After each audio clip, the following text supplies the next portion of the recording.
Hello, everyone, and happy Friday. My name is Braden Anderson. Welcome to this week's Securities Docket Update. For our first story, the SEC has officially closed its investigation against Gemini, the crypto exchange. But Gemini co-founder Cameron Winklevoss isn't letting the matter rest.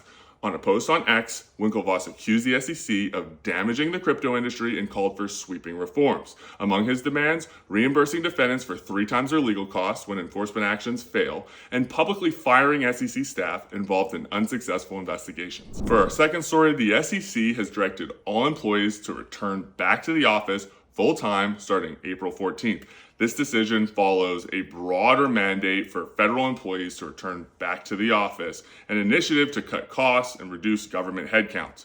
The move affects all SEC staff, with limited exceptions for those who have pre-existing remote work agreements, and some critics argue that requiring full-time in-office work could hinder the agency's ability to attract and retain top talent, especially in enforcement and regulatory roles. For our third story, Uniswap, the company behind the largest decentralized trading platform on Ethereum, announced that the SEC has officially closed its investigation with no enforcement action. The probe initially focused on whether Uniswap was operating as an unregistered exchange and broker.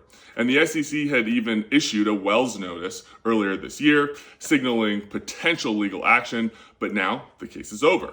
With both Gemini and Uniswap now walking away without penalties, this signals a broader shift in the SEC's stance on both decentralized finance and crypto. Fourth story, the SEC, in a controversial move, apparently plans to eliminate its regional director position as part of a broader cost-cutting measure. Sources say that the administration has pressured the agency to streamline operations, leading to the decision to remove leadership roles across its 10 regional offices. We actually, as part of the Securities Docket newsletter, polled the audience and asked, should the SEC eliminate this position?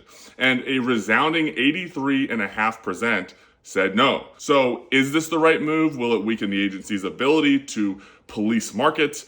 I personally don't think that this is the right position to cut. Cut some less productive staff attorneys, but cutting leadership may not work as they intend. For our fifth story, the SEC has dropped its litigation against Coinbase. This case, which has been ongoing for years, centered around Coinbase's alleged operation as an unregistered securities exchange. In a statement, Coinbase's chief legal officer revealed that the company has spent nearly $50 million on legal fees fighting the case, and if finalized, this would represent a major retreat by the SEC and certainly continues to signal a broader shift in how regulators approach crypto.